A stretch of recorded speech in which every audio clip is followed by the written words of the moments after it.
कभी भी अगर किसी भी इंटेलिजेंस एजेंसी को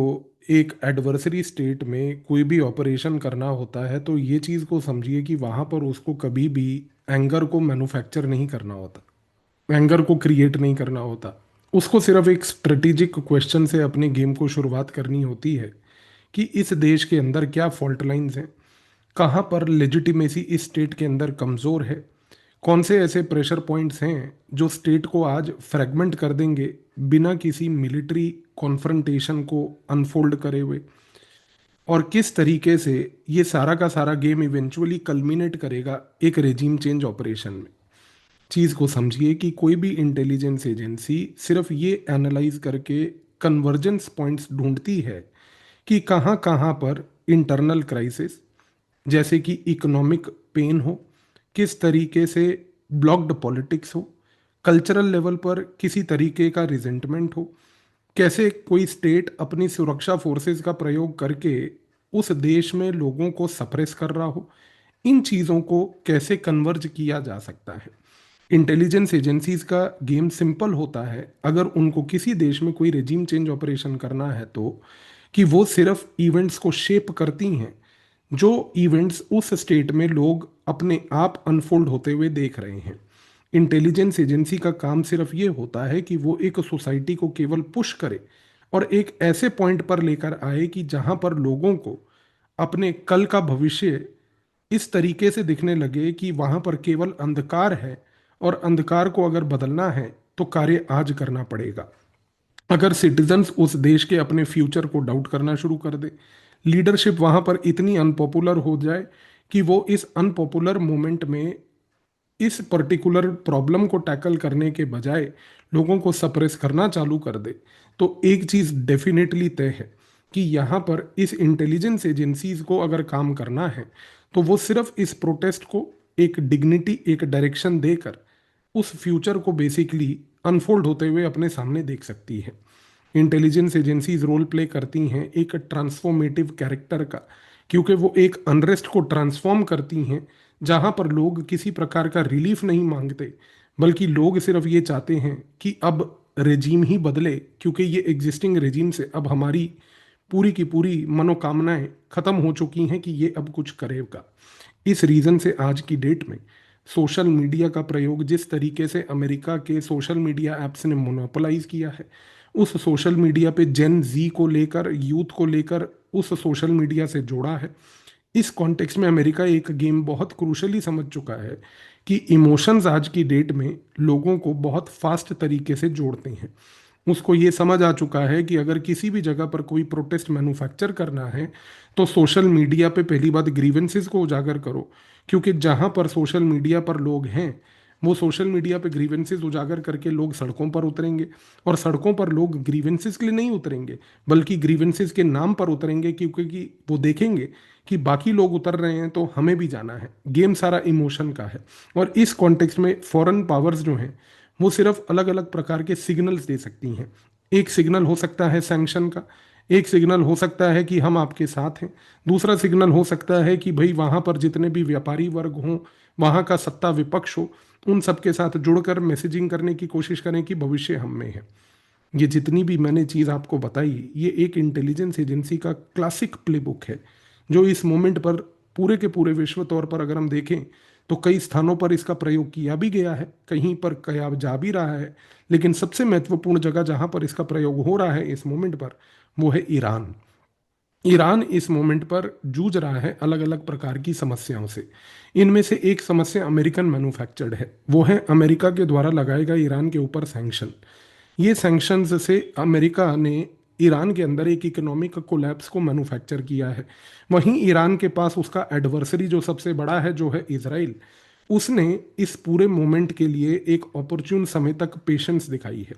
क्योंकि अमेरिका के सैंक्शन से इकोनॉमी का कोलैप्स होना और इजराइल का ग्राउंड लेवल पर ईरान की मूवमेंट को मॉनिटर करते हुए लोगों को सोशल मीडिया के through cost of living, inflation, इसके साथ साथ लोगों के अंदर एक भ्रम पैदा करना कि हमारी सैलरी अब किसी काम की नहीं, हमारे यहाँ पर रेंट्स पे करने की पॉसिबिलिटी अब बचती नहीं, हमारी डिग्री केवल एक कागज का टुकड़ा रह गई है और हमें इस देश में कोई भविष्य दिखता नहीं। ये मूवमेंट को जो इसराइल ने और अमेरिका ने मिलकर इस मूवमेंट पर ऑर्केस्ट्रेट किया है, ईरान में जो प्रोटेस्ट चल रहे हैं और ईरान में जिस प्रकार से रिजीम चेंज ऑपरेशन यहाँ पर खेला जा रहा है, ये एक क्लासिक टूल किट है जो आने वाले समय में आप देखेंगे कि किस तरीके से अनफोल्ड होता जाएगा। क्योंकि यहाँ पर ईरान की जो रेजीम है खोमेनी की, उस रेजीम ने पहली बात तो लोगों से पावर को कंप्लीटली कट ऑफ करके रखा है, तो लोगों को एक पॉलिटिकल लेवल पर ब्लॉकेड लगता है। अब सरप्राइजिंग बात है कि ईरान में डेमोक्रेटिकली चुनाव होते हैं, ईरान में डेमोक्रेटिकली चुनाव होने के बावजूद भी लोगों को ये लगता है कि खोमेनी जो है, जिसको कोई डेमोक्रेसी के द्वारा आज की डेट में कहीं पर भी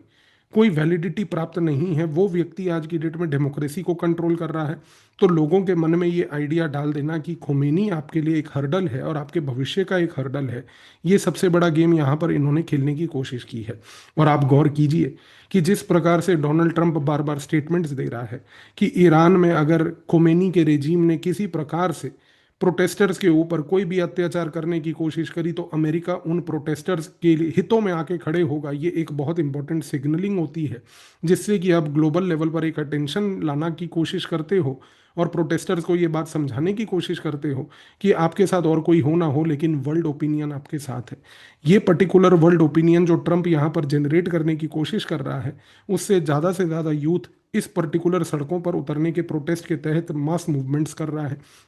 अमेरिका और इसराइल को एक बात पता है कि हमें ईरान के अंदर किसी प्रकार की कोई गोली नहीं चलानी इस मोमेंट पर। यहाँ पर ईरान के अंदर जो लोग प्रोटेस्ट कर रहे हैं उस प्रोटेस्ट को केवल एम्पलीफाई करना है, उन ग्रीवेंसेस को एम्पलीफाई करना है, अंतर्राष्ट्रीय स्तर पर स्टेटमेंट्स के हितों के तहत, ट्वीट्स के तहत, ट्वीट्स के साथ साथ अलग अलग मैसेजेस के तहत लोगों को यहाँ पर भरोसा दिलाना है कि हम यूथ के साथ हैं, हम जेनजी के साथ हैं। और जैसे ही ये होगा तो ये जो इंटरनल प्रोटेस्ट्स हैं, ये ईरान की थियोक्रेटिक रेजीम खोमेनी वाली जो है, उस रेजीम के खिलाफ ये प्रोटेस्ट्स बनेंगे। और जैसे ही ये प्रोटेस्ट यहाँ पर एग्जीक्यूट होंगे, आप देखोगे कि ईरान इस मोमेंट पर सबसे पहला रवैया उसका ये रहेगा कि खोमेनी के रेजीम की स्ट्रक्चरल लेवल पर जो सिक्योरिटी है उसको सेफगार्ड किया जाए। लेकिन क्योंकि वो चीज़ करने में यूथ वहाँ पर एकदम उतावला हो जाएगा और यूथ के उतावले होते ही खोमेनी वर्सेस यूथ का क्लैश होगा, तो अमेरिका पूरे वर्ल्ड में नैरेटिव फैला पाएगा कि देखिए हमने तो लड़ाई डेमोक्रेसी के हित में लड़ी, एक डिक्टेटर के खिलाफ लड़ी। फिर एकेडमिक यूथ जो है पूरा का पूरा वो एक नैरेटिव मैन्युफैक्चर करेगा कि देखिए ये तो पूरी की पूरी लड़ाई लिबरल ऑर्डर वर्सेस डिक्टेटर की थी। और इस लिबरल ऑर्डर वर्सेस डिक्टेटर में एक और डिक्टेटर गिर गया और यहाँ पर विक्ट्री किसकी हुई? वो हुई डेमोक्रेसी की, वो हुई लिबर्टी की, वो हुई इक्वलिटी की, फ्रेटर्निटी की, और सबसे बड़ी बात रूल ऑफ लॉ की। तो इस तरीके से यहाँ पर जो एक हाइड्रा नेटवर्क ईरान ने बनाया हुआ था, जिसमें हमास, हिजबुल्ला, हूतीज को वो सपोर्ट करके प्रॉक्सी मिलिशियाज के तहत इसराइल की पावर को कंट्रोल कर रहा था, उस रेजीम को ही अगर गिरा दिया जाए तो एक चीज़ तो तय है कि आने वाले समय में अगर मान लीजिए ईरान इस प्रोटेस्ट में सक्सेसफुल हो जाता है, खोमेनी की रेजीम गिर जाती है, ईरान में एक डेमोक्रेटिक विक्ट्री होती है और अमेरिका उस डेमोक्रेटिक विक्ट्री को एक क्लेम करते हुए ये कहता है कि मुझे जो है बेसिकली ये चीज़ प्रूव हो गई कि हमने डिक्टेटर को गिराकर यहाँ पर जो है एक तरीके से डेमोक्रेसी की विक्ट्री इंश्योर करी।